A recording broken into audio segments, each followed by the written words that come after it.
사도신경으로 신앙 고백합니다. 전능하사 천지를 만드신 하나님 아버지를 내가 믿사오며 그 외아들 우리 주 예수 그리스도를 믿사오니 이는 성령으로 잉태하사 동정녀 마리아에게 나시고 본디오 빌라도에게 고난을 받으사 십자가에 못 박혀 죽으시고 장사한 지 사흘 만에 죽은 자 가운데서 다시 살아나시며 하늘에 오르사 전능하신 하나님 우편에 앉아 계시다가 저리로서 산자와 죽은 자를 심판하러 오시리라. 성령을 믿사오며 거룩한 공회와 성도가 서로 교통하는 것과 죄를 사하여 주시는 것과 몸이 다시 사는 것과 영원히 사는 것을 믿사옵나이다. 아멘.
나단이 자기 집으로 돌아가니라.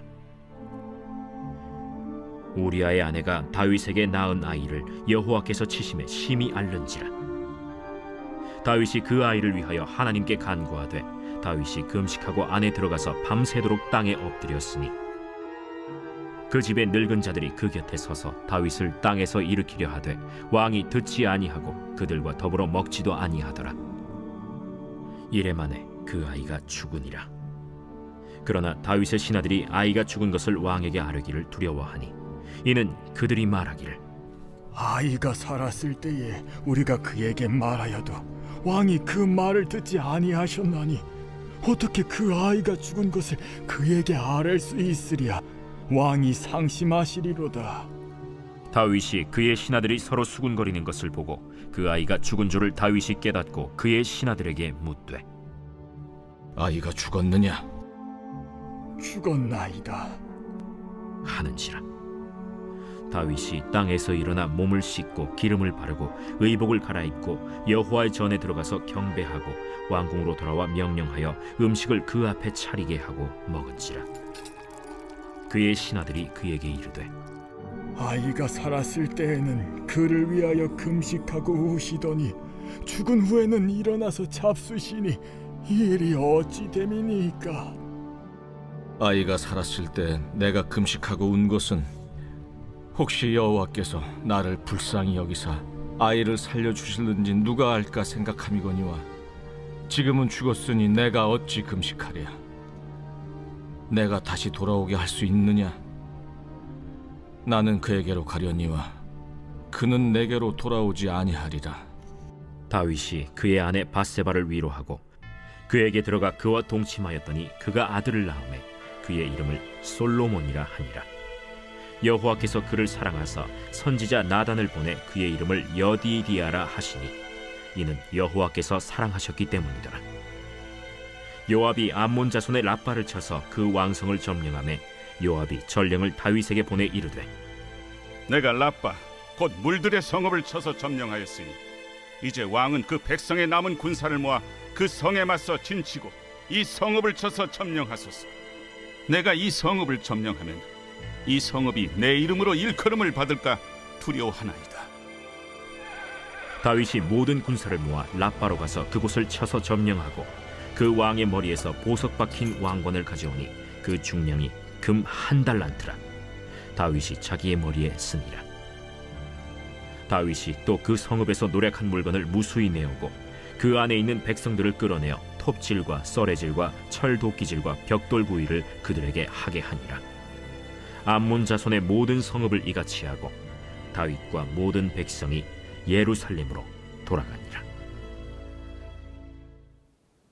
오늘 아침에는 사무엘하 12장 15절에서 31절 말씀을 가지고 땅에 엎드리는 자와 하나님이라는 제목을 가지고 함께 말씀을 나누도록 하겠습니다. 회개에 합당한 열매에 대해서 어제 우리 함께 말씀을 나눴는데요.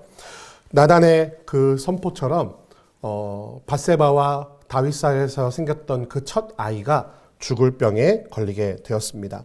오늘 15절 하반절 보니까 우리아의 아내가 다윗에게 낳은 아이를 여호와께서 치심에 심히 앓는지라.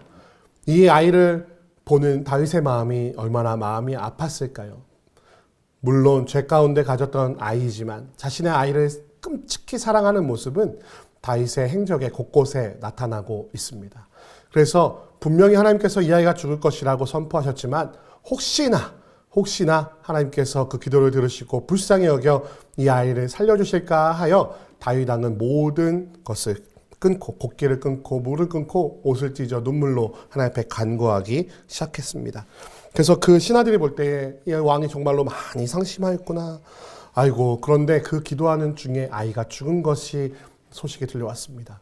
그래서 왕이 살아있을 때도 이렇게 슬퍼했는데 그 아이가 죽은 것을 알리면 얼마나 슬퍼할까, 얼마나 상심할까, 그것을 걱정했던 신하들이 그 다윗 왕에게 바로 그 소식을 전하지 못하는 모습이 기록되어 있죠. 근데 19절에 다윗이 그의 신하들이 서로 수군거리는 것을 보고 그 아이가 죽은 줄을 다윗이 깨달았다고 지금 성경은 기록하고 있습니다. 근데 다윗의 신하들이 걱정했던 것만큼 다윗은 그렇게 상심하지 않았습니다. 오히려 기도하던 것을 멈추고 얼굴을 닦고 먹고 마셨다라고 성경에 기록하고 있지요.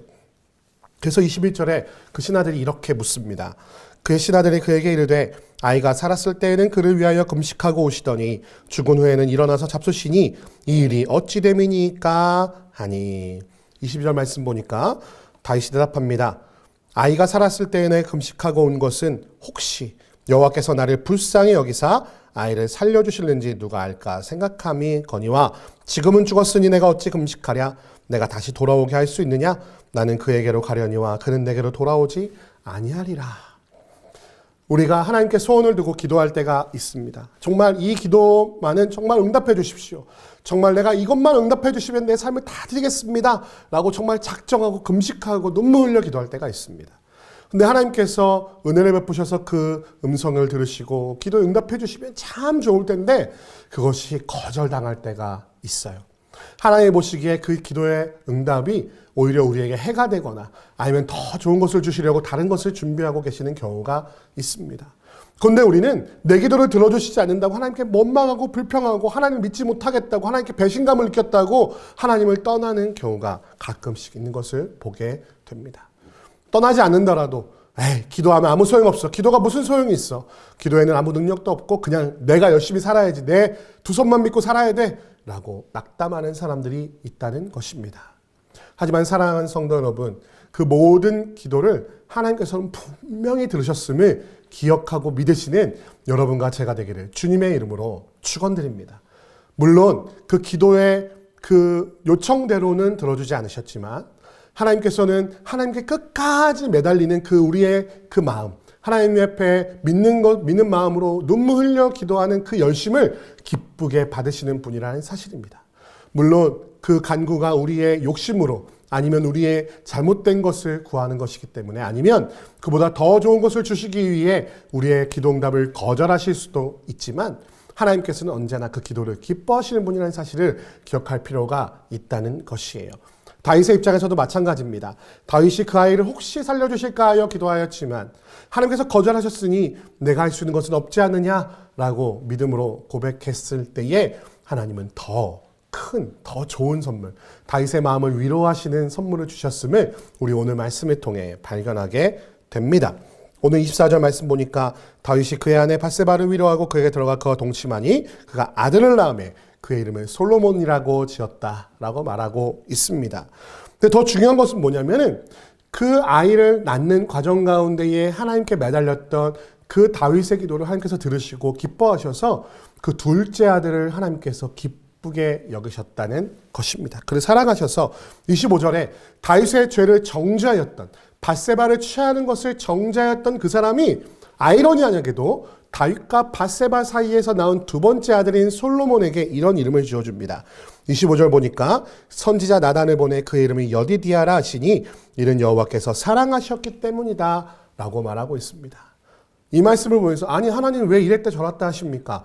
밧세바를 취한 것이 죄악이라고 말해서 그 첫 번째 아이를 죽이실 때는 언제고 그 두 번째 아이에게는 그를 사랑하여서 여디디아라는 별칭까지 주시는 하나님께서 사랑하는 자다라는 임을 주실 정도로 그를 사랑하셨음이 어찌입니까? 라고 묻는 자들이 있을 수 있습니다.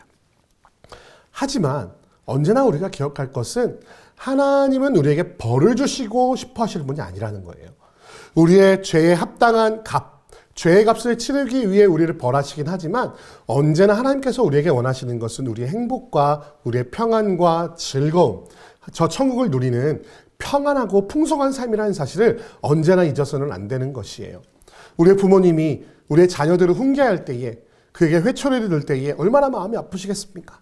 내 사랑하는 아이를 친다 할지라도 내 마음이 맞는 것처럼 내가 오히려 맞고 싶은 것처럼 너무나 가슴 아픈 가운데서 그 벌을 내린다는 것이죠. 근데 정말 중요한 건 무엇입니까? 그 아이를 사랑하는 마음으로 벌을 내리는 것이지 그 회초리를 드는 것이지 그 아이가 정말 미워서 그 아이를 정말 판단하고 정죄하기 위해서 벌하는 부모는 하나도 없다는 것이에요. 바로 하나님이 우리를 벌하실 때도 마찬가지입니다. 우리를 사랑하셔서 우리가 돌이키고 죄악 가운데서 돌이키기를 원하시는 마음에 벌을 내리시는 것이지 우리를 완전히 망하게 하시려고 우리를 미워하셔서 벌을 내리시는 것이 아니라는 것이에요. 그런데 만약에 내 아이가 내가 벌을 내렸는데 정말 진심으로 후회하고 정말 진심으로 회개하며 정말로 다시는 그 죄악에 행하지 않겠다고 진심으로 고백하면 어떻습니까? 우리 부모님의 마음이 다시 사르르 녹아서 화가 이만큼 났다가도 그 아이가 얼마나 사랑스럽겠습니까? 내가 회초리를 들었지만 그 맞은 자국에 연고를 발라주고 그래 다시는 그러지 말자. 내 마음이 너무 아프다. 너를 사랑한다. 라고 안아주며 눈물을 닦아주지 않겠습니까? 바로 하나님께서 행하셨던 일이 바로 그것이라는 것이에요. 우리가 죄악을 지을 때 우리를 따끔하게 혼내실 때도 있지만 그 죄악에서 돌이켜 하나님께 온전한 회개의 모습으로 엎드리는 자 앞에서 하나님께서는 오히려 또 소망을 주시고 회복을 주시는 분이라는 사실입니다.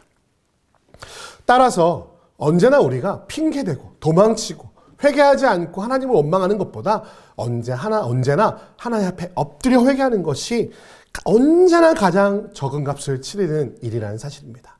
언제나 솔직하게 하나님 앞에 나아가 내 죄악을 내려놓고 회개하는 지혜가 있으시기를 주님의 이름으로 축원드립니다. 그래서 하나님과의 관계를 맡고 있는 그 죄를 빨리 해결해야 하나님께서 우리에게 복을 내리시고 우리를 회복시켜 주신다는 것이지요. 그리고 뒤이어서 26절 32절 말씀 보니까 요압이 암몬 자손의 랍바를 쳐서 왕성을 점령했다고 말하고 있습니다. 그런데 그 전쟁의 영광을 요압이 자신이 취하지 않고 다윗에게 요청하는 모습이 나타나는데요. 이렇게 말하고 있습니다. 28절에 이제 왕은 그 백성의 남은 군사를 모아 그 성에 맞서 진치고 이 성읍을 쳐서 점령하소서. 내가 이 성읍을 점령하면 이 성읍이 내 이름으로 일컬음을 받을까 두려워하나이다. 요압이 아주 지혜롭게 전쟁과 그 이후의 일들을 처리하고 있는 것을 볼 수가 있죠. 요압이 그 성을 치면 다윗의 이름이 아니라 다윗의 신하인 요압의 이름이 높임을 받을까 봐 다윗이 그 전쟁 마무리를 작업을 해서 다윗이 모든 영광을 가져가십시오라고 모든 영광을 다윗에게 돌리고 있는 것이죠. 전쟁의 때에 전쟁터에 나가지 않았던 다윗은 하나님 앞에 회개하고 자기가 있어야 할 자리로 돌아가게 됩니다. 전쟁할 때에 왕이 전쟁터에 있지 않아서 벌어졌던 그 수많은 죄악을 회개하고 왕이 다시 전쟁터로 향했다는 것이죠. 암몬 자손은 다윗의 명예를 실추시킨 죄로 멸망의 길을 걸어야만 했습니다. 근데 그 자리에 요압이 아니라 다윗이 그 자리에 있는 것이 마땅했던 것이죠. 사랑하는 성도 여러분, 자신이 본래 있어야 할 자리를 잊지 않고 그 자리에서 하나님의 일을 감당할 때 하나님의 뜻에 합당한 영광을 취할 수 있음을 기억하시기를 주님의 이름으로 축원드립니다. 다윗이 그 전쟁터로 다시 돌아가 자신의 본분을 다할 때에 하나님께서 그 다윗에게 영광을 주셨다는 사실을 오늘 본 말씀을 통해 기억하시는 이 아침이 되시기를 주님의 이름으로 축원드립니다. 기도하겠습니다. 사랑과 은혜가 많으신 아버지 감사합니다. 우리의 기도할 때에 그 기도에 응답하시는 분이 바로 하나님이심을 기억하게 하여 주옵소서. 내 뜻과는 다를지라도 더 좋은 것을 주시기를 원하는 주님 앞에 날마다 엎드려 회개하고 주 앞에 나아갈 수 있는, 주 앞에 엎드리는 주의 백성 될 수 있도록 도와주시고, 그리하여서 그 마음의 중심을 보시고 우리를 기뻐하사 우리를 회복시키시고 우리에게 복을 내리시는 분이 바로 우리 아버지 하나님이라는 사실을 발견케 하여 주옵소서. 또한 내가 잃어버렸던 내 자리, 하나님께서 나를 보내시는 그 자리로 내가 돌아갈 때에 하나님께서는 다시 내게 영광을 허락하신다는 사실을 기억하게 하여 주옵소서. 다윗이 자신이 마땅히 있어야 될 자리가 아니라 궁전에서 낮잠을 자고 죄악 가운데 빠져 있을 때에는 우리가 죄를 지을 수밖에 없었지만, 그 모든 영광은 실추될 수밖에 없었지만, 그 전쟁의 자리, 마땅히 왕이 있어야 될 그 자리, 하나님께서 우리를 보내신 바로 그 자리에 있을 때에 하나님의 영광을 누릴 수 있음에 오늘 말씀을 통해 발견하는 이 아침 될 수 있도록 주 하나님 붙잡아 주시고 인도하여 주옵소서. 함께 하시고 인도하실 것을 믿사오며 우리 주 예수 그리스도의 이름으로 기도드립니다. 아멘. 주기도문 하시겠습니다. 하늘에 계신 우리 아버지여, 이름이 거룩히 여김을 받으시오며 나라의 임하옵시며 뜻이 하늘에서 이룬 것 같이 땅에서도 이루어지이다. 오늘날 우리에게 일용할 양식을 주옵시고 우리가 우리에게 죄 지은 자를 사하여 준 것 같이 우리 죄를 사하여 주옵시고 우리를 시험에 들게 하지 마옵시고 다만 악에서 구하옵소서. 대개 나라와 권세와 영광이 아버지께 영원히 있사옵나이다. 아멘.